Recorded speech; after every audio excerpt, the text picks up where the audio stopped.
Hello, everyone, and welcome to today's webinar titled The Emotional Side of Selling, How to Navigate Life Post-Transaction. My name is Taylor Gritzner, Community Engagement Manager here at IT Valuations, and today I'm joined by Reed Warren, Founder and CEO of ITV, and Bob Gensler, previous business owner and current Executive Peer Group Facilitator. Thank you both for being here to talk about a topic that doesn't seem like it's talked about nearly enough. And thank you to all the folks who are tuning in today. We really appreciate you taking time out of your day to be here with us. Good to be here. Thanks. This is going to be a great discussion, so I don't want to take up too much time, but briefly just want to walk through a few housekeeping items. First off, Reed and Bob both noted that they really want this to be an open dialogue conversation, so please don't hesitate to drop any comments or questions you have in the chat. I'll be monitoring those throughout our session today. And then secondly, we love to take these conversations offline and chat in person if you'll be at any of the upcoming events that we're attending. Coming up quick is DIA later this week, which Reed will be attending. And then later this month, our team will be at IT Nation Evolve and Grow in Chicago. So if you plan to be at any of these events and want to connect with us in person, please don't hesitate to reach out. And now, most importantly, the folks you really want to hear from are presenters today. Reed, I'll let you quickly introduce yourself, and then Bob, if you wouldn't mind letting everyone know who you are, then Reed, feel free to jump right in after that. I'm going to stop sharing my screen after introductions so we can focus on your lovely faces. Well, my wife might have a separate opinion about my lovely face. She thinks it's absolutely adorable. But no, Reed, IT Valuations, and this subject that we're covering today is actually one that's really actually important to me as we go through. I know we'll jump into that, but Reed Warren, founder and CEO of IT Valuations, really focused on helping people prepare not only for the transaction, but to what we're talking about here, kind of life after the transaction as well. I think it's probably one of the most under talked about pieces, and yet it's such a real thing. And looking forward to the conversation today with Rob Gensler, who's just I have huge respect for as an individual. He's walked a mile in all of our shoes. He's been in many ways the embodiment of success, and also has struggled through all these elements of selling the business. So really excited to have Bob on the show here with us. Yeah, thanks, Reed. Bob Gensler. I'm in Gretna, Nebraska, just outside of Omaha. A husband and a father of 3, grandfather of 6, and post my full-time career, and now really once a quarter I lead a couple executive peer groups for IT Nation Evolve, and also I'm a service leadership coach, and do just a little bit of consulting, not much anymore. Awesome. Well, so jumping into it, this is, so I feel like this is under talked about, as I mentioned before, but a lot of that is, I would say probably 90% of our clients end up with, I'm going to say mild to sometimes severe, depression, 6 to about 18 months after the transaction. And so there's so much of this focus on, finishing the race well, and what do you want out of life, and optimizing your, business for a transaction. And what gets woven in is all of our identity into that. And then suddenly you have this transaction, you're sort of the hero for a while, where people still look up to you. And then, life changes and things happen. And so really looking forward to jumping into this conversation with Bob as he went through that. I also want to just say, though, for all of us out there who are on, my side, I still haven't sold my business. I can't take it with me, so I'm going to have to. Taylor may be looking forward to when I do, but setting that aside, I think one of the things that I would just want to encourage all of us on, it actually takes great humility to acknowledge the fact that we need help through these things. And the number one thing is, we talk about it with our clients through here. A lot of them are going to be like, well, if the biggest problem I have to solve once I sell my business is what to do with all my time and what to do with all my money, I think I can solve that. And treat it really kind of flippantly, and fail to grasp just the significance of the moment, and the incredible shift as you go through the process. And so I want to start, Bob, by just saying, hey, and even though I walk this journey with clients all the time, it's one thing to walk through it as an advisor, and I know you do that today. Hey, it's not actually personal to me when I help a client through that journey. It's really different when you're in the shoes and you go through that change. And so as I look at possibly selling the business, I want to acknowledge the fact that I do expect and want to anticipate that I'm going to go through all the emotional series that we're going to talk about today. And so really, looking forward to you just kind of sharing with us kind of your journey through it. Obviously, there's highs, there's great highs, there's also lows to that. And so just really appreciate your transparency and authenticity as you go, as you walk us kind of through that journey. So along those lines, as we get started, Bob, just a little bit, kind of set the stage for us. You've been building business. Tell us about the success of the business, because that's what we're all kind of driving for. And Yeah, you weren't so like a business that was going out of, you didn't sell under desperation. You sold at a peak. yeah, well, I've actually exited a couple of times, my career, Okay. and maybe more than that if you count the ones that are unintentional. So I'm a Nebraska, kid. I actuary undergrad, went to Georgia Tech to grad school in business in Georgia Tech, and decided I need a little IT experience. So I decided to join IBM for a couple years. 40 years later, I retired from the IT industry after 40 years, right? So thinking that was going to be just a little bit of experience I got, but moved my way up the ladder at IBM. Had an opportunity in the late 90s to join a little group of hoodlums that had started a VAR. I joined them at 14 million. I was president 2 years later, and we exited 3 years after that at 170 million. So kind of windburn. I mean, just really busy. At a great time in the VAR industry as these big vendors were moving to indirect sales forces. We took advantage of that, and so it was a great experience and operational maturity level for those that are into service leadership. But we got a lot. We worked hard and we worked long. Got well rewarded for it. I was the only person that decided not to stay. We sold to a private equity backed VAR. I decided not to stay. Everybody else did. And then so it took some time. Later, IBM asked me to come back and teach others how to do what we had done. So I rejoined IBM for 12 more years, had a bunch of different roles at IBM. Decided, the bureaucracy was too big for me again.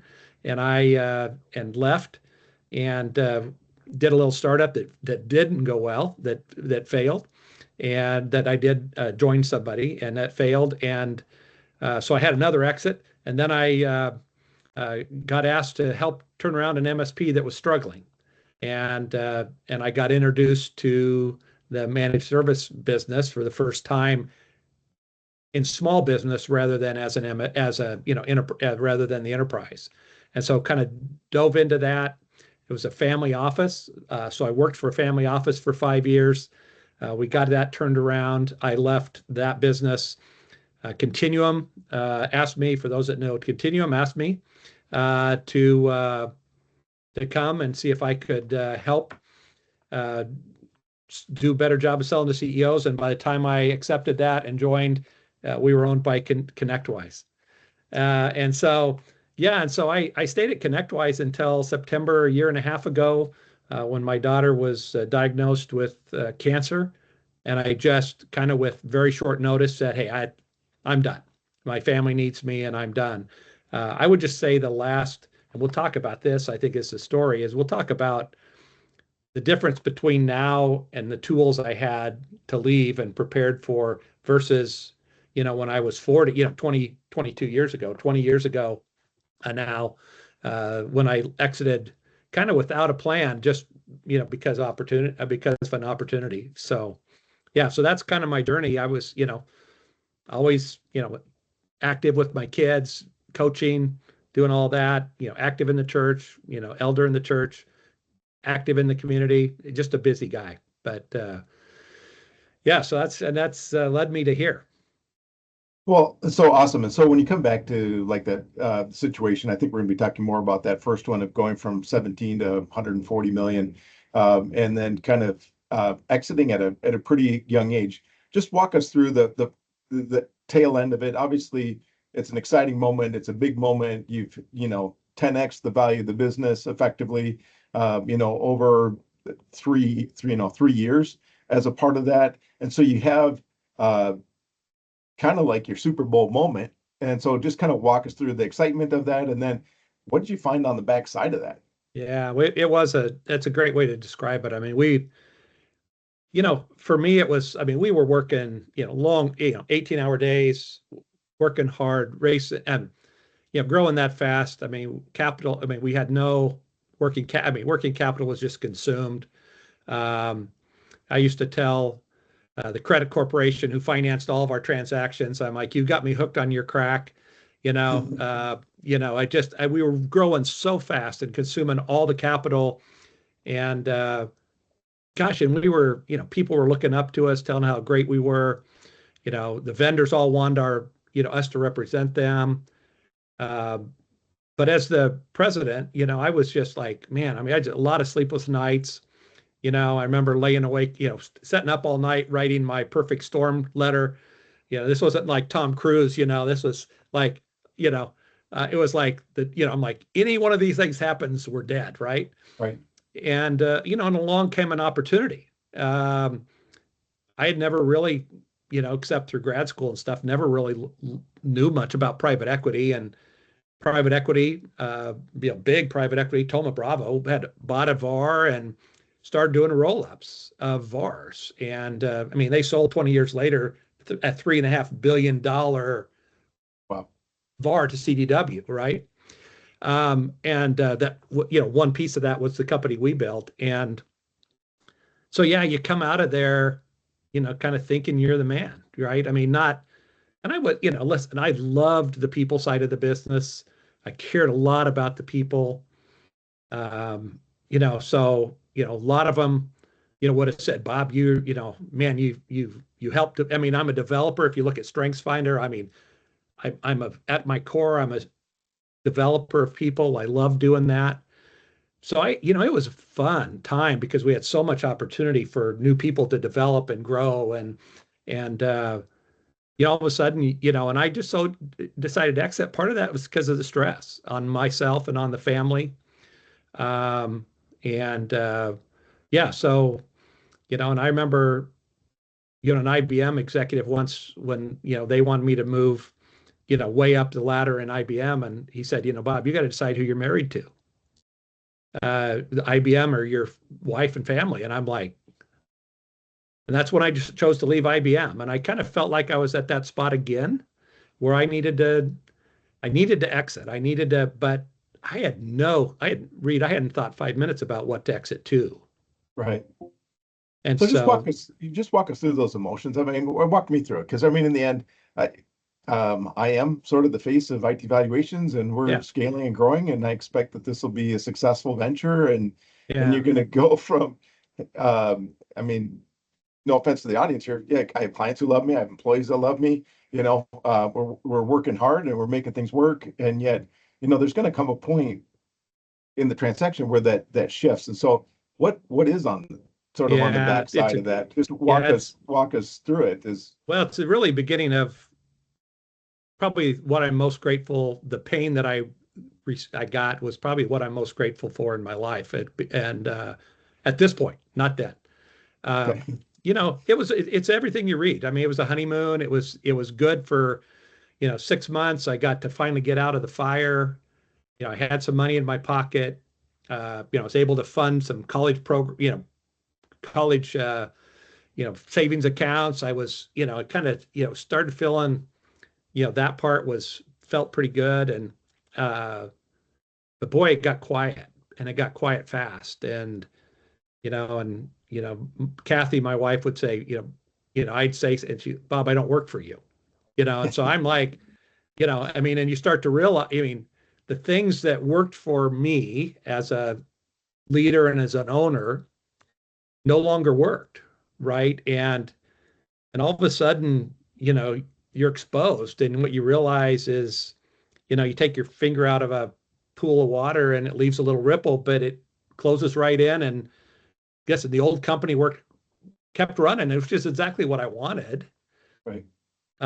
They asked me if I wanted to come back, and I was like, yeah, I do. I want to come back. And, my wife's like, what are you thinking?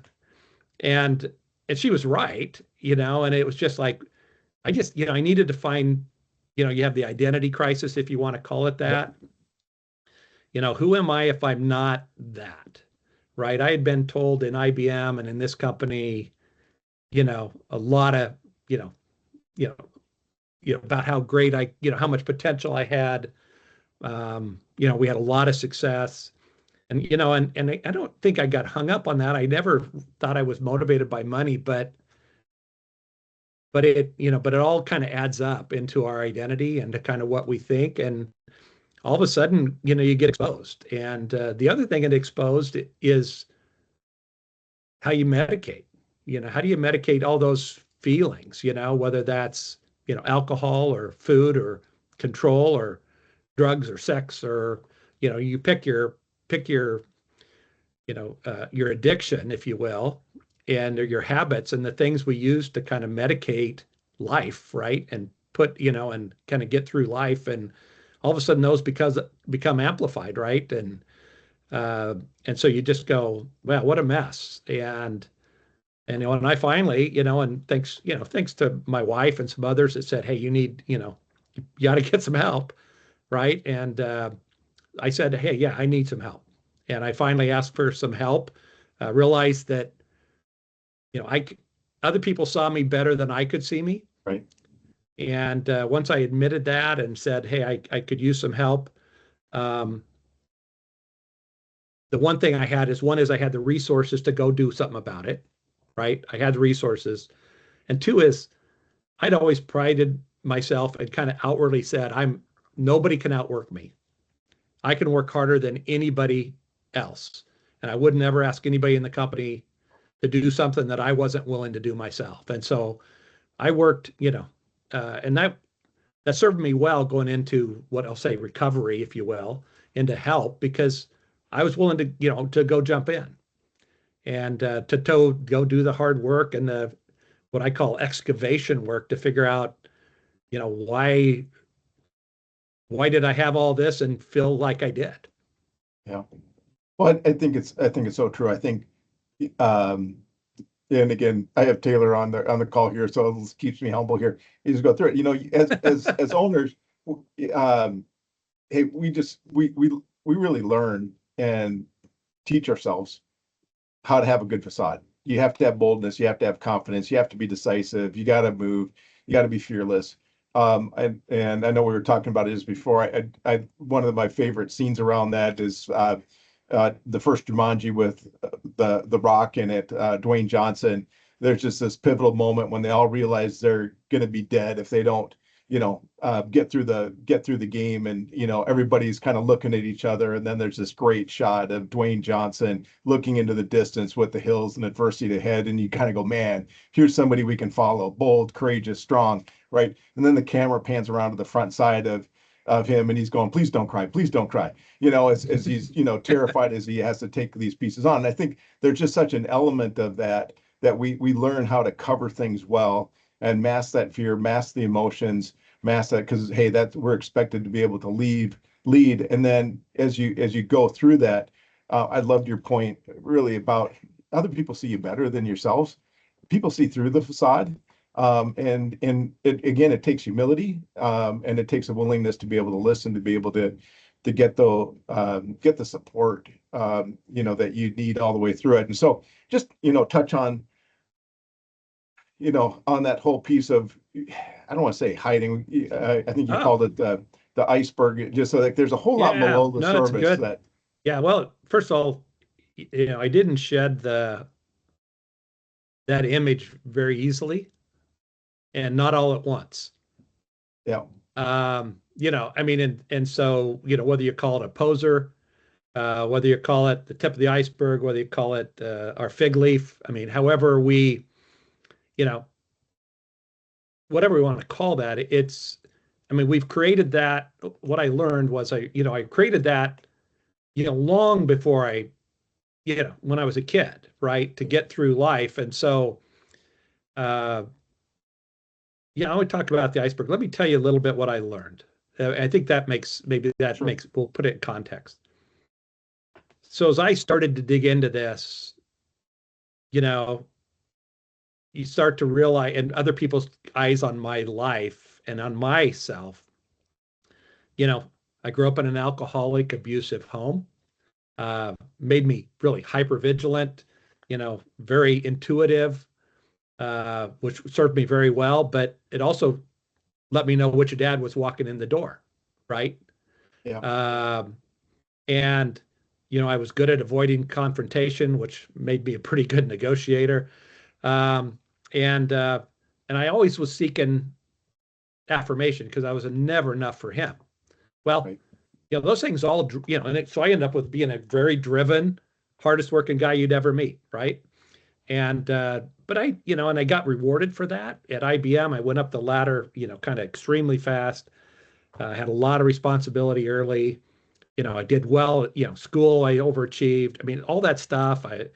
You go right down the list of kind of the counseling, if you will, that I found. Right, was as gosh, quick-witted and all those things. We get to start to build this personality and this facade, if you will, that tip of the iceberg that we show others, and we get rewarded for it, and it becomes who we are. We start believing that identity until it starts to get cracks. It starts to, it gets on, it doesn't work for us all of a sudden. And Right. so, through counseling, they said, hey, this is a little humor in this sad story, Reed. As counselor said, Bob, there's a 12-step program, which I think of Alcoholics Anonymous, and I had friends go through it, and it was great. So I knew something about it. It really turned their lives around. But they said, hey, there's this one called Celebrate Recovery. It's really hurts, habits, and hangups. It might be good for you to kind of find a group of people to walk through some of this with. And I'd be like, 12 steps.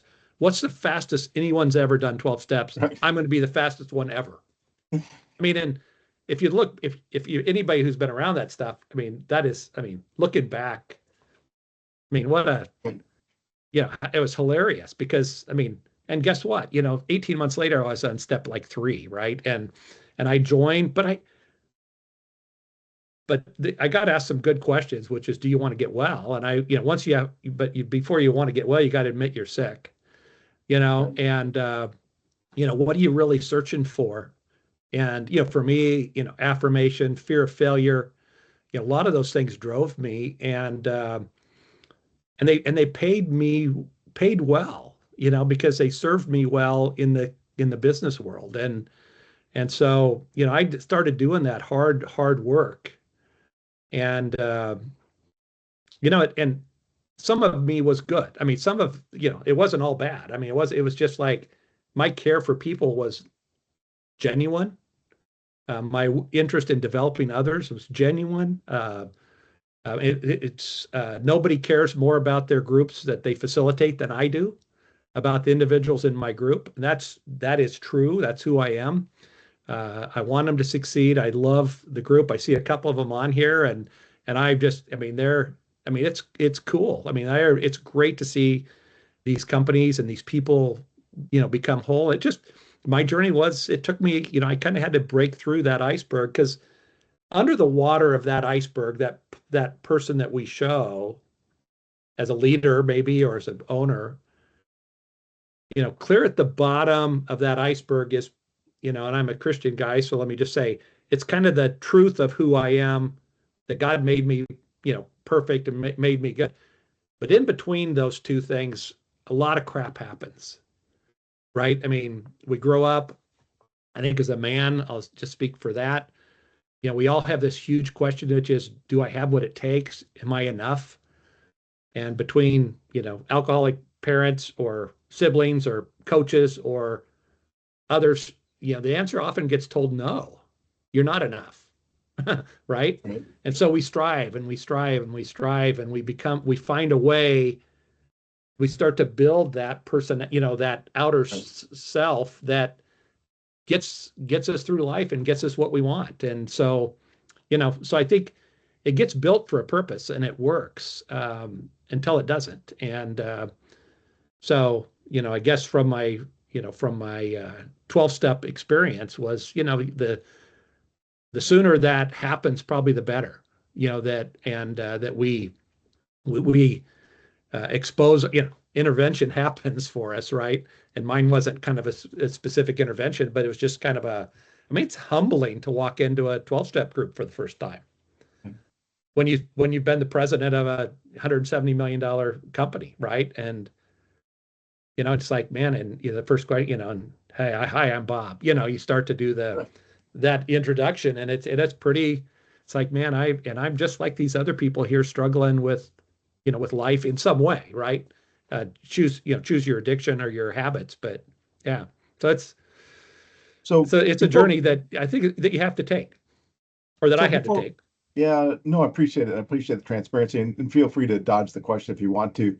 Before we jump into kind of lessons learned and kind of mentally, emotionally, spiritually, physically, kind of those pieces, just walk me through for you, how did the, I don't want to call it depression, discouragement, or how did it manifest? What did it reveal itself? Where was the first indications that things weren't right? Obviously, you had, you had your own kind of defensive walls that you've built.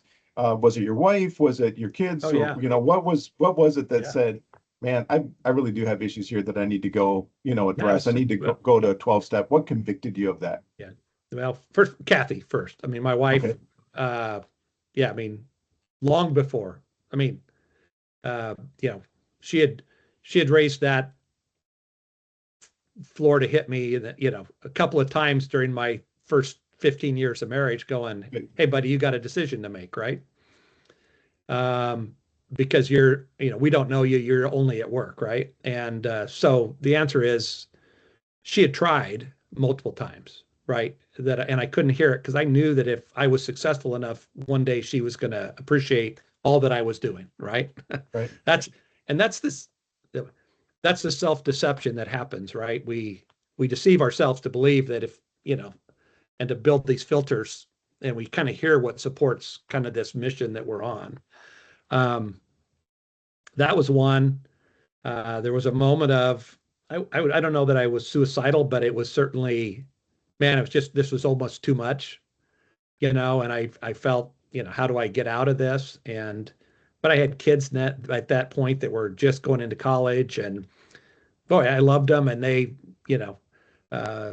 probably did more for me than anybody without ever knowing it, just to,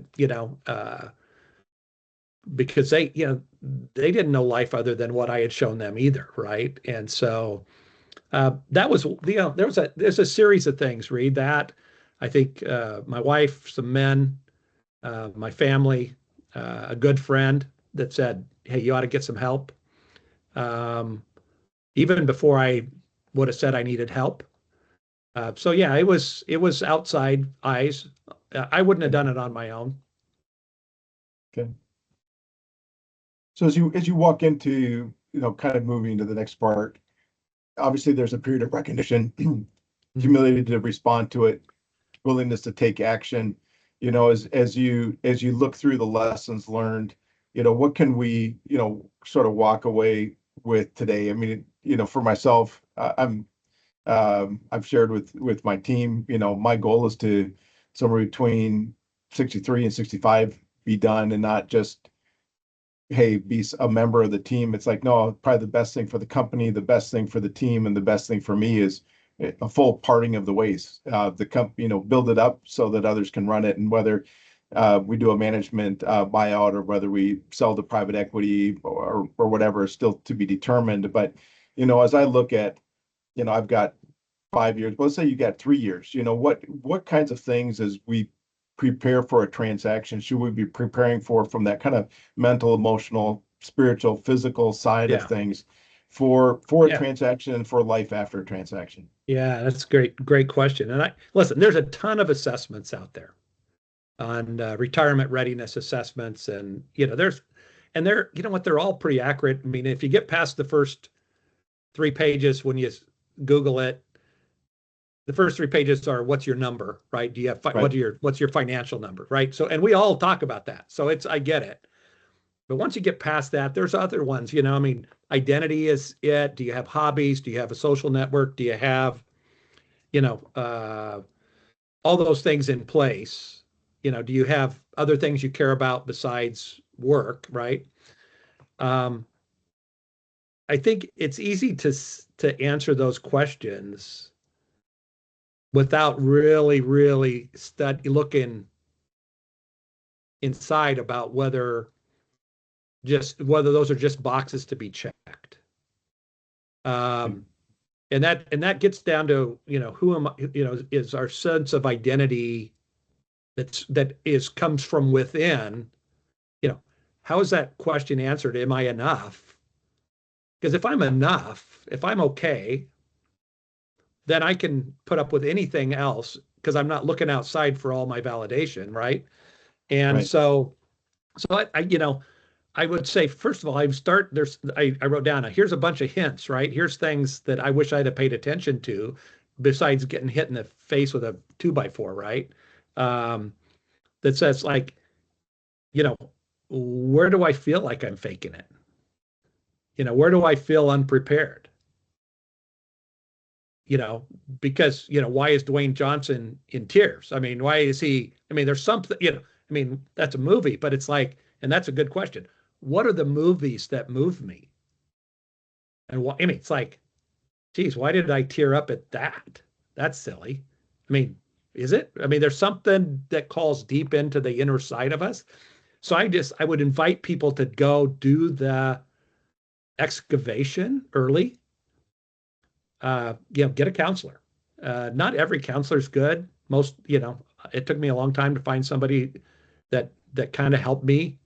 Find yourself around, get yourself around truth-telling groups, whether that's a Evolve peer group or another peer group or a men's church group or, Vistage group. I don't care what, but a group of men and some relationships that you can be vulnerable, learn to be vulnerable with and authentic with, because a lot of times our outward side isn't very authentic because, they can't handle the truth. And so I don't, I write my perfect storm out of my fear, but I don't show it to anybody except a couple people, right? I mean, the things that scare me, right? And you look at the things that, where do we respond bigger than the stimulus? I mean, geez, why do I, when somebody cuts me off in traffic, why do I explode rather than, I mean, why is that so big? And a lot of times there's movies that play on all those things. And so, why do I love Gladiator? Why did I love Braveheart? Why did the kid, why did I watch that? Why did I watch The Sting 10 times? I don't know. I mean, I think there's clues to kind of what's going on in us. And I would just encourage people to start doing some of that excavation and figure out how to, listen, all of our journeys are different. Some of us are more messed up than others. We don't know it and we don't often admit it. And certainly we don't admit we need help. I would just encourage you to find a safe place, to start to explore those questions at a meet, kind of what's underneath. I used to always say, well, what's underneath that? Why did I feel, what's underneath that? Why did I need to take that position of authority? I mean, what is it underneath that? And so, I spent a lot of time digging into the kind of what's underneath, so the tools, we talked about tools. So, we get to the end of my career 18 months ago. I kind of leave abruptly when my daughter needs some help with her family. And so I built this, as a Christian guy, it was to love God with all your heart, mind, soul, and strength, love others as yourself. And that became a four-legged stool, which says, hey, what's my emotional, spiritual, mental, physical well-being? What are the legs? And do I love myself? Right? Because I can't love others better than I love my own self. And so, sometimes, your daughter gets sick, and guess what? It feels like one of those legs gets completely hacked off, knocked out. Sometimes my health, or my wife's health, or something comes up, and that stool gets wobbly, and or my memory starts to fade, isn't as sharp as it was, and it feels like that stool's a little wobbly. And so today, I've learned to be aware of, kind of, I check in, call it mindfulness, call it meditation, whatever. I need to find some quiet time, right? And I find quiet time, which I used to hate, and now I cherish, and find the things that kind of fill my soul, which is like, for me, it's being outside with my camera, and I go on photography junkets and disappear for a day, and fills my soul. But I've learned that there's some tools that I need to have, kind of, to go, how am I doing really, before it becomes a crisis, right? To say, and my wife has permission, my kids have permission to bring it to me when they used to not have permission. I'd have been offended, and so, those are some of the things I've learned. I don't know if that's helpful, but that's some of what I've learned. If there's other thoughts, I mean, there's books and resources, some I've shared with you, Taylor, that I found that have been good for me. And I think Taylor's going to share those, but I think we just need practice being open and honest and authentic and safe. And outside of the work environment, where we spend, most of between work and sleep, we spend most of our life there, right? And so we just need to, I think we need to find time to be ourselves and figure out who ourselves are, so we can, so that when we walk into the next phase, whatever that is, we're ready to deal. I'm going through the same stuff this time as I did 22 years ago. I just have better tools. Yeah. Well, and you're able to identify it. I think, just as we've watched a lot of our clients go through the journey in the transaction, it's actually the ones that, in many ways, the ones you'd expect to have some of the least challenges, or the ones that actually believe they have going to have the least challenges, are the ones that struggle the most with it. And I think it has everything to do with the fact that, and I would probably put myself in that category of going, yeah, I have boldness and I have confidence. I don't live with a lot of fear. I can tackle most anything, and it's actually that sort of that lack of humility and willingness to acknowledge that I'm not exempt from any of this, whole journey, are the ones that struggle the most post-transaction, because they don't realize how effective kind of that wall/facade has become over those years, and how it so artificially props you up. I know through Evolve, there's, Arlen has, I think, some success and significance, but, let's talk a little bit just about some of those other tools that, stood out to you, that you would say, man, if I could go back and, I don't know, read this book, or go through this exercise, or I'm not assessments are great, but there's a limitation on assessments. What are those things that you go back today to tell yourself beforehand, you should really do this to make sure that you process this well? Yeah, well, first of all, I think the peer groups, whatever form they are, and what I would say, confidential, truth-telling groups, another person, are critical, and that are really honest. I mean, and at least one other person who really knows you safely, and that's tough, right, to find. But and it takes some vulnerability to try that, and because not every place is safe. I mean, this is, I'm talking to you because you're safe, and and I'm going to respect that everyone on their call, Right. Will accept my story as for what it's worth, right? There are some things. One of the book that's probably the most dog-eared of any is called the book called, this isn't the current version, but it's called uh, Leadership and Self-Deception, which is some of those filters that, we use to kind of justify our behavior. And it works great for if you're struggling with parents or kids or wife or spouse. And lots of stories of people that have really been that. And they've got a couple follow-on books that I always like, that I also use. This one meant a lot, Wild at Heart, which was a story of kind of the masculine journey. That was a big part of my recovery story. I ended up serving for that ministry after I go into a couple of their events. And I ended up serving 14 or 15 different events just as a servant. Then I became a sage for them and helped a bunch of other men and kind of walk through their stories. Because we all kind of have that story. Real recently, the book I love is The 5 Types of Wealth by Sahil Bloom. It's pretty new. Sahil, Sahil Bloom, young guy. And it's 5 types of wealth, which are, financial, social, time, mental, physical, so it's the same things you'd expect, but it's got a bunch of exercises at the back of each chapter, some of which we've used in Evolve and other places. Right. But it's pretty thoughtful,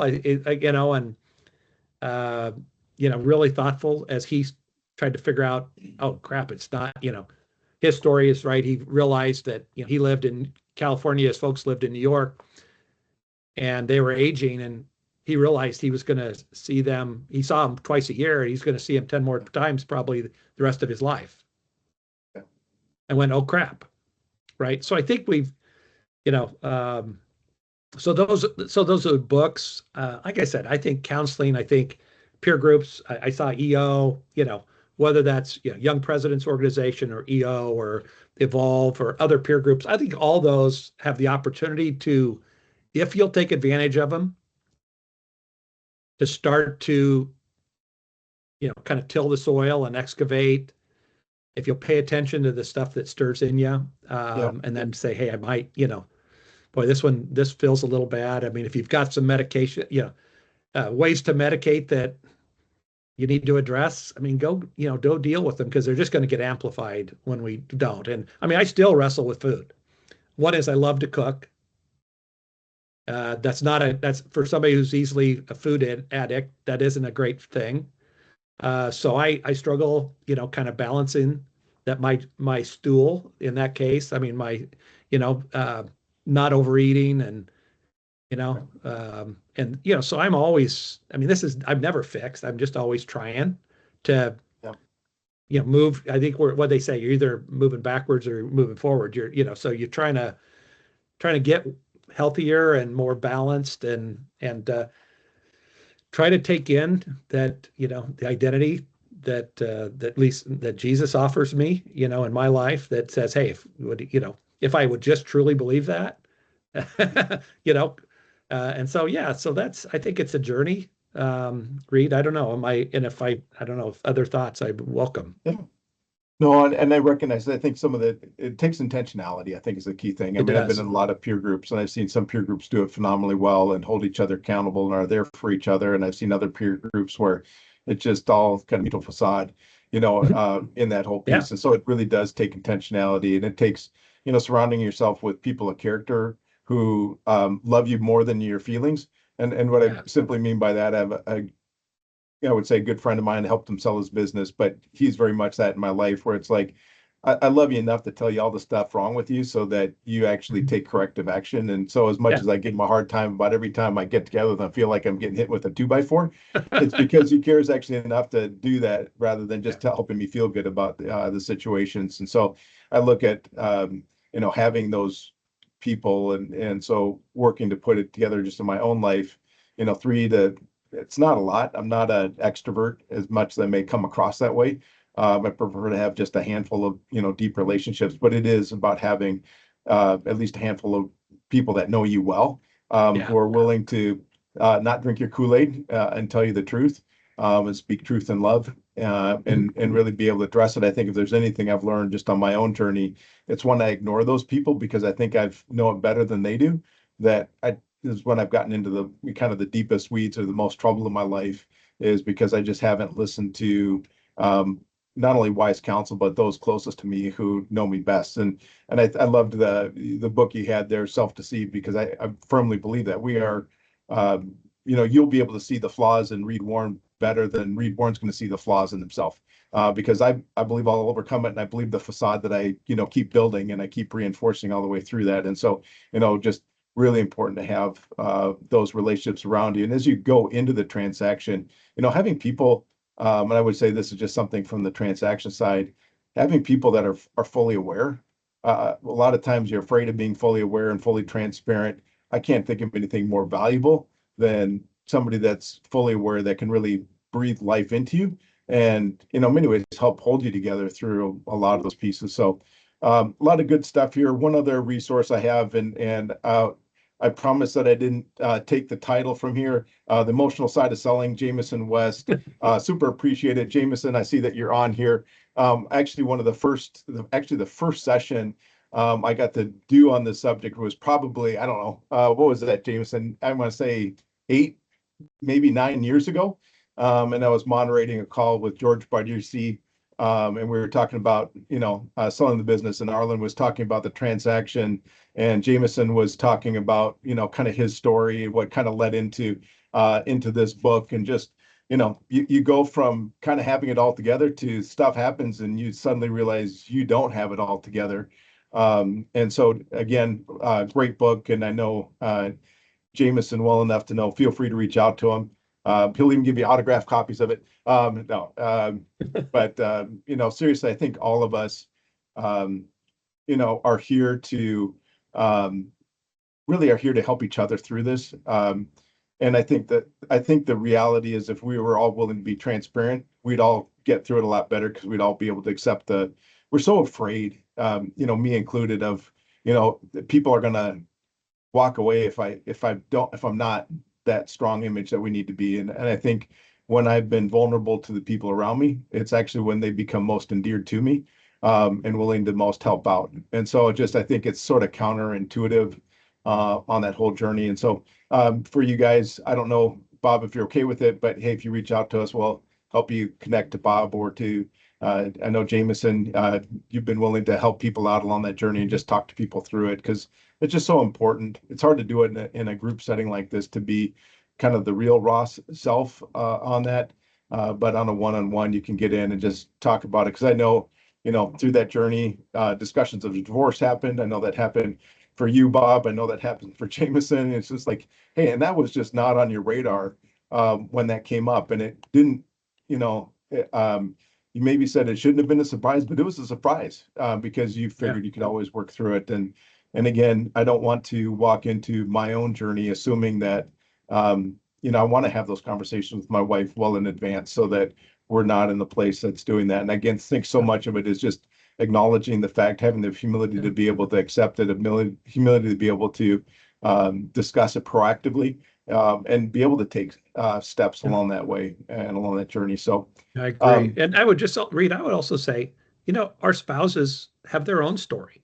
Yeah. And they've got their own facade. And a lot of times it was designed to deal with our facade. Yeah. And so, so at some point you have to both kind of step into this. Yeah. And when you take that mobile and you just shake one piece of it, guess what? It shakes all of it. You don't get, the thing is, I think we believe that, oh, this is mine to deal with, and it's not affecting anything else in my life because I can, contain it. And the answer is it's just not true. And so it's going to be messy. And I think but you didn't become successful business people not dealing with messy. So we just have to, just like you get stronger every time you step into something you're not comfortable with. This is one of them. And and it's worth it. That's probably where I want to leave it. It's worth it. Yeah. Awesome. Well, thank you guys very much. Thanks, Rob, for being on it. Bob, for being on the show here with us and talking us through that. Taylor, any closing remarks?